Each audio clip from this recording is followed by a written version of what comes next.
This is Miss B Reads to You, where I read from a selection of the classics. Feel free to comment below with suggestions for future reading.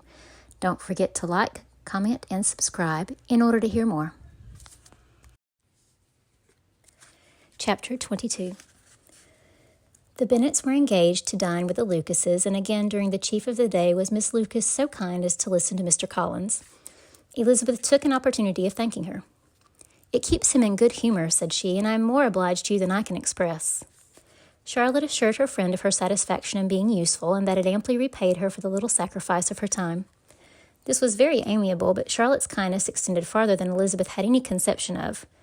Its object was nothing less than to secure her from any return of Mr. Collins' addresses by engaging them toward herself. Such was Miss Lucas's scheme, and the appearances were so favorable that when they parted at night she would have felt almost sure of success if he had not been to leave Hertfordshire so very soon. But here she did injustice to the fire and independence of his character, for it led him to escape out of Longbourn House the next morning with admirable slyness, and hasten to Lucas Lodge to throw himself at her feet. He was anxious to avoid the notice of his cousins, from a conviction that if they saw him depart, they could not fail to conjecture his designs, and he was not willing to have the attempt known till its success could be known likewise. For though feeling almost secure, and with reason, for Charlotte had been tolerably encouraging, he was comparatively diffident since the adventure of Wednesday. His reception, however, was of the most flattering kind. Miss Lucas perceived him from an upper window as he walked toward the house, and instantly set out to meet him accidentally in the lane. But little had she dared hope that so much love and eloquence awaited her there. In as short a time as Mr. Collins's long speeches would allow, everything was settled between them to the satisfaction of both, and as they entered the house, he earnestly entreated her to name the day that was to make him the happiest of men, and though such a solicitation must be waived for the present, the lady felt no inclination to trifle with his happiness. The stupidity with which he was favored by nature must guard his courtship from any charm that could make a woman wish for its continuance, and Miss Lucas, who accepted him solely from the pure and disinterested desire of an establishment, cared not how soon that establishment were gained. Sir William and Lady Lucas were speedily applied to for their consent, and it was bestowed with the most joyful alacrity. Mr. Collins's present circumstances made it a most eligible match for their daughter, to whom they could give little fortune, and his prospects of future wealth were exceedingly fair. Lady Lucas began directly to calculate with more interest than the matter had ever excited before how many years longer Mr. Bennet was likely to live, and Sir William gave it as his decided opinion that whenever Mr. Collins should be in possession of the Longbourn estate, it would be highly expedient that both he and his wife should make their appearance at St. James's. The whole family, in short, were properly overjoyed on the occasion. The younger girls formed hopes of coming out a year or two sooner than they might otherwise have done, and the boys were relieved from their apprehension of Charlotte's dying an old maid. Charlotte herself was tolerably composed. She had gained her point, and had time to consider of it. Her reflections were in general satisfactory. Mr. Collins, to be sure, was neither sensible nor agreeable. His society was irksome, and his attachment to her must be imaginary. But still he would be her husband. Without thinking highly either of men or of matrimony, marriage had always been her object. It was the only provision for a well-educated young woman of small fortune, and however uncertain of giving happiness, must be their pleasantest preservative from want. This preservative she had now obtained, and at the age of 27, without having ever been handsome, she felt all the good luck of it. The least agreeable circumstance in the business was the surprise it must occasion to Elizabeth Bennet, whose friendship she valued beyond that of any other person. Elizabeth would wonder, and probably would blame her, and though her resolution was not to be shaken, her feelings must be hurt by such disapprobation. She resolved to give her the information herself, and therefore charged Mr. Collins, when he returned to Longbourn to dinner, to drop no hint of what had passed before any of the family. A promise of secrecy was, of course, very dutifully given, but it could not be kept without difficulty, for the curiosity excited by his long absence burst forth in such very direct questions on his return as required some ingenuity to evade, and he was at the same time exercising great self-denial, for he was longing to publish his prosperous love. As he was to begin his journey too early on the morrow to see any of the family, the ceremony of leave-taking was performed when the ladies moved for the night. And Mrs. Bennet, with great politeness and cordiality, said how happy they should be to see him at Longbourn again whenever his engagements might allow him to visit them.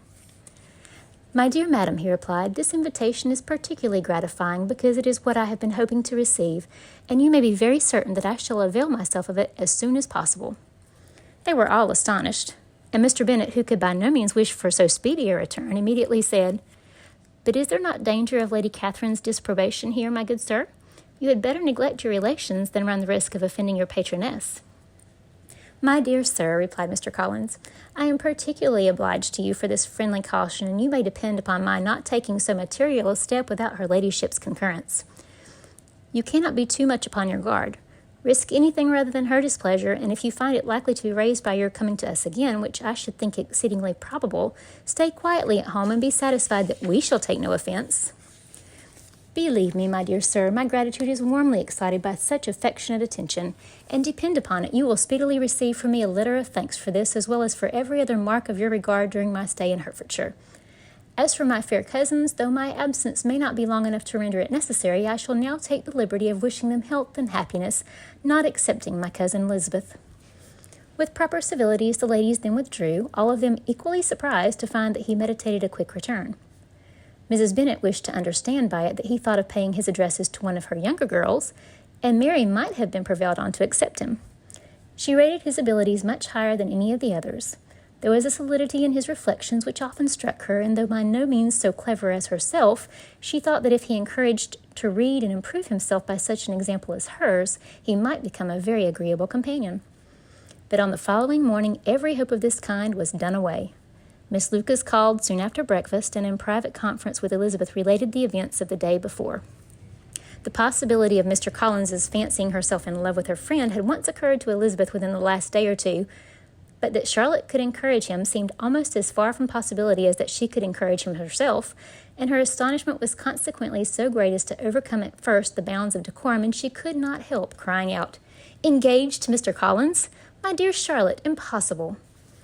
The steady countenance which Miss Lucas had commanded in telling her story gave way to a momentary confusion here on receiving so direct a reproach, though as it was no more than she expected, she soon regained her composure and calmly replied, "Why should you be surprised, my dear Eliza? Do you think it incredible that Mr. Collins should be able to procure any woman's good opinion because he was not so happy as to succeed with you?"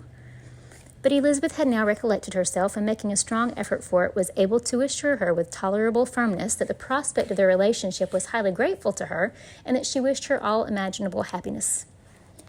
"I see what you are feeling," replied Charlotte. "You must be surprised, very much surprised, so lately as Mr. Collins was wishing to marry you. But when you have had time to think it over, I hope you will be satisfied with what I have done. I am not romantic, you know. I never was. I ask only a comfortable home, and considering Mr. Collins's character, connections, and situation in life, I'm convinced that my chance of happiness with him is as fair as most people can boast on entering the marriage state." Elizabeth quietly answered, "Undoubtedly." And after an awkward pause, they returned to the rest of the family. Charlotte did not stay much longer, and Elizabeth was then left to reflect on what they had heard. It was a long time before she became at all reconciled to the idea of so unsuitable a match. The strangeness of Mr. Collins's making 2 offers of marriage within 3 days was nothing in comparison of his now being accepted.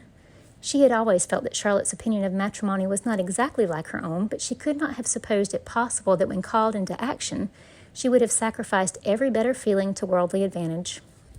Charlotte, the wife of Mr. Collins, was a most humiliating picture, and to the pang of a friend disgracing herself and sunk in her esteem was added the distressing conviction that it was impossible for that friend to be tolerably happy in the lot she had chosen.